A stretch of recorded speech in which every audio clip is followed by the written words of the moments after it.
Hello जी, कैसे हो सारे के सारे। आई होप सब बढ़िया होंगे। तो इस वीडियो में हम डिस्कस करने वाले हैं वाई मेमोरी इज़ इन 2 की पावर n फॉर्म। बहुत ही इंपॉर्टेंट क्वेश्चन है और इंटरव्यू में भी कई बार पूछ लिया जाता है कि जो हमारी मेमोरी होती है वो 2 की पावर n फॉर्म में क्यों होती है। अब जो फर्स्ट टाइम देख रहे हैं उनको तो ये भी नहीं पता होगा कि ये 2 की पावर n की फॉर्म में ही होती है क्या। तो अभी देख लेते हैं। तो सबसे पहले तो देखते हैं कि 1 बिट कितनी होती है। 1 बिट क्या होती है? 1 बिट ही होती है। इधर इट कैन बी 0 और 1। ठीक है जी। अब 1 बिट के बाद कौन सी बड़ी, इससे बड़ी यूनिट क्या होती है? 1 बाइट। ये सबसे पहले हम यूनिट्स देख रहे हैं यहाँ पे। यूनिट्स इंपॉर्टेंट है। तो 1 बाइट कितनी होती है? 8 बिट्स। 8 बिट्स। ऐसे 0 0 0 0 1 1 1 कुछ भी हो सकता है, पर 8 बिट्स होती है। उसके बाद आता है बाइट के बाद आता है किलो बाइट। तो 1 किलो बाइट कितना होगा? 1 किलो बाइट होगा आपका 1024 बाइट।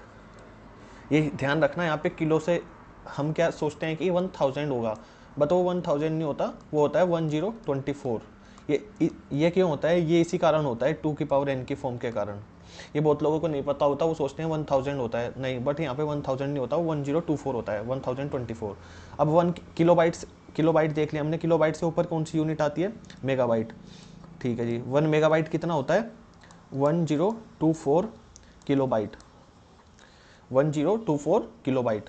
आपने देखा होगा ना, 1 Mbps की स्पीड आ रही है, 2 Mbps की स्पीड आ रही है, तो कितने की स्पीड आती है? 1024 किलोबाइट की स्पीड आती है। अब इसके बाद क्या आता है? मेगाबाइट के बाद गीगाबाइट। तो 1 गीगाबाइट। 1 गीगाबाइट कितना होगा? 1024 MB। वो देखो ना कि हमारे इसमें कितना स्टोरेज है? 1 GB का स्टोरेज है, तो वो 1024 मेगाबाइट का स्टोरेज है। ठीक है जी। अब 1 टेराबाइट। 1 टेराबाइट कितना होता है? TB। 1 टेराबाइट होता है आपका 1 गीगाबाइट।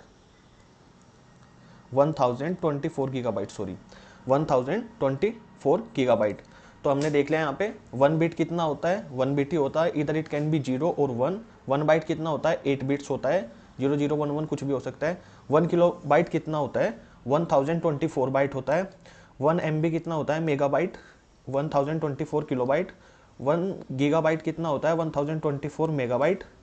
एंड 1 टेराबाइट कितना होता है? 1024 गीगाबाइट। आई होप आपके ये समझ में आ गया होगा यहाँ तक। अब इससे देखते हैं नेक्स्ट। किलो में कितनी, वैसे किलो में कितनी जीरो होती है? 3। मेगा में कितनी हो जाती है? 6। टेरा में कितनी हो जाती है? गीगा में कितनी होती है? 9। और टेरा में 12। ऐसे होती है ये। मतलब अगर 1 के आगे इतनी जीरो लगा दे तो वो किलो बन जाता है। 1 के अगर 6 लगा दे, 6 जीरो लगा दे तो मेगाबाइट मेगा बन जाएगा मतलब। और 1 के आगे 9 जीरो लगा दे तो वो गीगा बन जाएगा, और 1 के आगे 12 जीरो लगा दे तो वो टेरा बन जाएगा। ठीक है जी। ये देख लिया यहाँ पे। अब हमने देख लिया यहाँ पे यूनिट्स कि 1 बिट कितना होता है, 1 बाइट कितना होता है, 1 किलो बाइट कितना होता है, 1 MB कितना होता है, 1 GB कितना होता है, 1 TB कितना होता है। इससे आगे भी यूनिट होती है, बट अभी उसकी नीड नहीं है, बस इतना ही काफ़ी है समझने के लिए। अब देखते हैं कि ये 1024 क्यों है, 1000 क्यों नहीं है, 1000 क्यों नहीं है। ठीक है, इसका रीज़न देख लेते हैं अभी। तो इसका रीज़न समझने से पहले एक एग्जांपल लेते हैं। हमें पता है कि जो हमारा डिजिटल कंप्यूटर होता है वो किस में वर्क करता है? जो डिजिटल कंप्यूटर होता है वो हमारा एक चीज़ पे वर्क करता है, बाइनरी पे। ठीक है जी। बाइनरी किस में हो सकती है हमारी? या तो 0 या 1। बाइनरी का मतलब यही तो है, दो चीज़। मतलब या तो 0 होगा या 1 होगा। या तो इलेक्ट्रिसिटी जारी होगी, ऑफ होगी, या यहाँ पे ऑन होगी। इलेक्ट्रिसिटी नहीं जाएगी, इलेक्ट्रिसिटी जाएगी। बाइनरी पे काम करते हैं जितने भी हमारे सारे डिजिटल कंप्यूटर्स हैं। ठीक है जी। अब मेरे को मान लो कि यहाँ पे एक मेरे पास है 1 बिट। तो 1 बिट से मैं टोटल कितने स्टोरेज कर सकता हूँ? 1 बिट है, मेरे को दी जाए 1 बिट। 1 बिट से मैं कितना स्टोरेज कर सकता हूँ? अब एक बात बताऊँ कि मेरे पास ये वीट है, ठीक है। अब इसको, वीट मतलब गेहूँ, इसको मेरे को स्टोर करना है वेयर हाउस में। वेयर हाउस में मेरे पास है 5 ware house, W1, W2, W3, W4, ठीक है, और W5। और मेरे को इस वीट को अगर वेयर हाउस में स्टोर करना है तो उसका एड्रेस भी तो होना चाहिए ना मेरे पास भाई, कि कहाँ पे है वो वेयर हाउस, तभी तो जाके मैं उस वीट को वहाँ पे स्टोर करूँगा। और अगर मेरे को बाद में वो एक्सेस करना होगा, मेरे को अपना वीट चाहिए होगा, तो मैं उसी W3 वेयर हाउस में जाऊँगा और अपना वीट वापस ले लूँगा। तो किसी भी चीज़ को स्टोर करने के लिए कंटेनर में उसका एड्रेस भी हमें पता होना चाहिए। ठीक है जी, हाँ जी, एड्रेस पता होना चाहिए। तो ऐसे ही है, अगर 1 बिट है तो 1 बिट से टोटल कितने एड्रेस बना सकते हैं? 1 बिट क्या हो सकती है, या तो वो 0 हो सकती है या 1 हो सकती है। तो कितने एड्रेस बने यहाँ पे? 2 एड्रेस, टोटल 2 एड्रेस बना सकते हैं अगर हमारे पास 1 बिट हो। अब मान लो कि हमारे पास 2 बिट्स हो, तो टोटल यूनिक कितने एड्रेस बना सकते हैं? यूनिक टोटल एड्रेस यहाँ पे 00 एक एड्रेस बन सकता है, 01 एक एड्रेस बन सकता है, 10 एक एड्रेस बन सकता है, 11 एक एड्रेस बन सकता है। ये ऐसे ही है जैसे मान लो कि मैंने पिछली वीडियो में बताया था कि आपको एक विवेक है और एक आर्यन है, तो इस टोटल कॉम्बिनेशन कितने बन सकते हैं यूनिक? तो विवेक आर्यन बन सकता है, विवेक विवेक बन सकता है, आर्यन आर्यन बन सकता है, आर्यन विवेक बन सकता है। इससे इसके अलावा कोई भी यूनिक एड्रेस नहीं बनेंगे यहाँ पे। और यहाँ पे हमारे पास 2 ही बिट है, मतलब वो दो या तो 0 हो सकता है, 1 हो सकता है, ठीक है जी। तो यहाँ पे कितने बने? 2 बिट्स है तो 1 2 3 4, 4 यूनिक एड्रेस बन गए। और अगर 1 बिट है तो 2 बन रहे हैं। अब देखो कि 3 बिट है तो क्या बनेगा? अगर हमारे पास 3 बिट है तो यूनिक एड्रेस कितने बन सकते हैं? या तो वो 000 हो सकता है, 001 हो सकता है, 010 हो सकता है, 011 100 101 110 और 11। तो टोटल कितने एड्रेस बन सकते हैं यहाँ पे? 8। 1 2 3 4 5 6 7 8 8 क्या हो गया? हाँ 8। तो यहाँ पे टोटल 8 एड्रेस आ रहे हैं। अगर हमारे पास 3 बिट्स हो तो यूनिक कितने एड्रेस आ रहे हैं? 8। अब थोड़ा इसको जनरलाइज करते हैं, फॉर्मुलेट करते हैं इसको। भाई 1 बिट में क्या आ रहा है? 2, 2 बिट में क्या आ रहा है? 4, ठीक है। और 3 बिट में क्या आ रहा है? 8। 1 में क्या आ रहा है हमारे पास कि 2, 2 बिट में क्या आ रहा है हमारे पास? 4। और भाई 3 बिट में क्या आ रहा है हमारे पास? 8। तो ये तो वही नहीं हो गया क्या भाई? 2 की पावर 0, 2 की पावर 1, 2 की पावर 2, 2 की पावर 3, 2 की पावर 0 क्या होता है? बताओ क्या होता है? 1। 2 की पावर 1 क्या होता है? 2। और 2 की पावर 2 क्या होता है? 4। 2 की पावर 3 क्या होता है? 8। तो हम देख सकते हैं यहाँ पे 2 की पावर 1 2, 2 की पावर 2 4, 2 की पावर 3 8।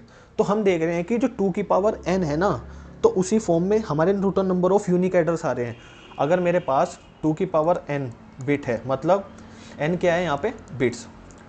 अगर मेरे पास 3 बिट्स है ना, तो मैं 2 की पावर 3 यूनिक एड्रेस फॉर्म कर सकता हूँ, यूनिक एड्रेस फॉर्म कर सकता हूँ। तो हमारा कंप्यूटर क्या है? हमें पता है कि जो हमारा कंप्यूटर होता है वो बाइनरी पे वर्क करता है। किस पे वर्क करता है? बाइनरी पे, ठीक है। तो अगर वो स्टोरेज बाइनरी में रखेगा तो जो स्टोरेज का एड्रेस होगा वो भी तो बाइनरी में होगा ना, ऑब्वियसली, ऐसे है ना। तो ऐसे क्या होगा? स्टोरेज हमारा बाइनरी में। और हमने देखा अगर हम यहाँ पे 3 बिट्स स्टोर कर सकते हैं, 1 2 3, तो 3 बिट्स के टोटल कितने एड्रेस बन जाएंगे? 8 बन जाएंगे। 1 2 3 ऐसे ऐसे करके 8 तक बन जाएंगे। 8 टोटल यूनिक एड्रेस बन जाएंगे। अब 8 टोटल यूनिक एड्रेस है, 3 बिट्स एक पे स्टोर कर सकता हूँ, 8 इंटू 3 तो कितनी होगी? 24 बिट्स।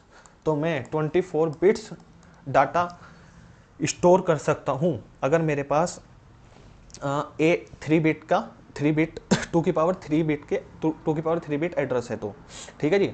अब देखते हैं इसको कैसे। अब 24 बिट्स, ठीक है। अब मैं बोलूँ कि ये बाइट में कितना होगा? हमें पता है एक बाइट कितना होता है? 8 बिट्स, ठीक है। तो क्या करना होगा? 8 से डिवाइड कर दो, 8 3 जा 24, तो 3 बाइट स्टोरेज हो गए हैं हमारा। क्या कर सकता हूँ मैं? 3 बिट्स की हेल्प से मैं 3 बाइट स्टोरेज स्टोर कर सकता हूँ अपनी चिप में, जैसे हार्ड ड्राइव है वो जो भी कुछ है आपकी, ठीक है। इतनी बात आ गई समझ में। तो यहाँ पे क्या पता लग रहा है कि जो 2 की पावर 1 क्या होता है? 2, 2 की पावर 2 क्या होता है? 4, 2 की पावर 3 8, ऐसे 16 32 64 128 256 512 1024। तो आप देख सकते हो 1024 में क्यों होता है? क्योंकि वो 2 की पावर ये 1 2 3 4 5 6 7 8 9 10, ये 2 की पावर 10 क्यों इसलिए आता है? हमने देख लिया कि 1024 हम बोल रहे थे ना, यहाँ पे पीछे कहाँ पे गया? हाँ, यहाँ पे 1024 की पावर में 1024 की क्यों होता है? ये इसीलिए होता है क्योंकि यहाँ पे हमारे पास 2 की पावर 10 1024 पड़ता है। और हमें पता है हर एक चीज़ इसमें डिजिटल कंप्यूटर में बाइनरी होती है, तो बाइनरी के जितने भी टोटल कॉम्बिनेशन बन सकते हैं ना, यूनिक एड्रेस कॉम्बिनेशन बन सकते हैं वो 1024 बन सकते हैं। तो 1024 अलग अलग लोकेशन पे हम 10 बिट्स डाटा स्टोर कर सकते हैं। इससे क्या बात समझ में आती है? अच्छा, ये बात से क्या समझ आ रहा है कि 2 की पावर 3 कितना होता है 8, 2 की पावर 4 कितना होता है 16, 2 2 या 4 2 या 8 2 या 16। तो यहाँ से क्या समझ में आ रहा है? ये क्या है? Number of bits, number of bits. ये क्या है? Number of address. ध्यान रखना ये बात, नंबर ऑफ एड्रेसेस। तो हम अगर हमारे पास 2 की पावर 4 अगर हमारे पास 4 बिट्स है, 4 बिट्स है, हम उससे 16 यूनिक एड्रेस फॉर्म कर सकते हैं और 16 यूनिक एड्रेस पर 4 बिट्स अलग अलग स्टोर कर सकते हैं। 16 यूनिक एड्रेस और 16 यूनिक एड्रेस पर 4 अलग अलग बिट स्टोर कर सकते हैं। ठीक है जी। तो 16 into 4 total number of bits store कर सकते हैं। 4 6 24, 4 1 2 64 बिट्स स्टोर कर सकते हैं। और 64 बिट्स को अगर बाइट में कन्वर्ट करना हो तो 8, तो 8 8 या 64, तो 8 बाइट डाटा स्टोर कर सकते हैं। अगर हमारे पास 4 बिट का स्टोरेज है, 4 बिट ऐसे ऐसे ऐसे करके, तो 8 बाइट का टोटल डाटा स्टोरेज कर सकते हैं। और यूनिक एड्रेस कितने होंगे हमारे पास? 16 एड्रेस। तो अगर कोई आपसे पूछे कि 2 की पावर n है, अगर मेरे आपको n की वैल्यू दे रखी है, तो टोटल यूनिक एड्रेस कितने होंगे? आप जब कैलकुलेट कर देना, 2 की पावर n जितने भी आएगा उसको बता देना, इतने तो टोटल यूनिक एड्रेस होंगे और एक एड्रेस पर n number of bits store कर सकते हैं। आई होप ये बात यहाँ पर सभी को क्लियर हो गई होगी। ठीक है, तो हमने यहाँ पे क्या देखा कि जो हमारी मेमोरी होती है वो 2 की पावर n की फॉर्म में क्यों होती है, देखा। अब आप मार्केट में पूछे ना कि 1 GB कितना होता है, कोई पूछे आपको भाई 1 MB की स्पीड आ रही है, हाँ है ना, तो वो क्या बोलेगा आप उससे पूछना है तो ये कितने बाइट हो गया, तो वो बोलेगा कि 1000। तो आप उसको करेक्ट कर देना है, 1000 नहीं होता, 1024 होता है। ठीक है, उसको बता देना कि 2 की पावर n की फॉर्म में काम करता है अपना ये सब कुछ। आई होप इस वीडियो में आपकी ये समझ में आ गया होगा कि हमारा कंप्यूटर 2 की पावर n फॉर्म में वर्क क्यों करता है, हमारी जो कंप्यूटर वो मेमोरी 2 की पावर n फॉर्म में वर्क क्यों करती है, सारे एड्रेस 2 की पावर n में क्यों होते हैं, हमारी जो SSD आती है, हार्ड ड्राइव आती है, वो 2 की पावर n फॉर्म में क्यों आती है। उसका रीज़न यही है, हमने देख लिया है, इतनी कथा देख ली है पीछे, उसका रीज़न सब यही था। बस इस वीडियो में इतना ही। इस वीडियो के लिए थैंक यू। और इससे नेक्स्ट वीडियो में हम देखेंगे टाइप्स ऑफ मेमोरी डिस्कस करेंगे। देन हम देखेंगे कि 32 बिट एंड 64 बिट ये ऑपरेटिंग सिस्टम क्या है, ये भी काफ़ी इंपॉर्टेंट पार्ट है आपका। एंड देन हम देखेंगे रैम एंड रोम, क्योंकि आपने देखा होगा कि यार जब भी आप मार्केट में जाते हो, नहीं रैम और स्टोरेज, तो आपको रैम कहते हैं कि वो 4 GB की है ना, और स्टोरेज 32 GB का दे रहे हैं। तो आपने कभी सोचा नहीं इतना फ़र्क क्यों होता है, रैम तो इतनी छोटी सी और स्टोरेज 32 GB का। तो इन सब का रीज़न देखेंगे। इस वीडियो के लिए बस इतना ही, बाय।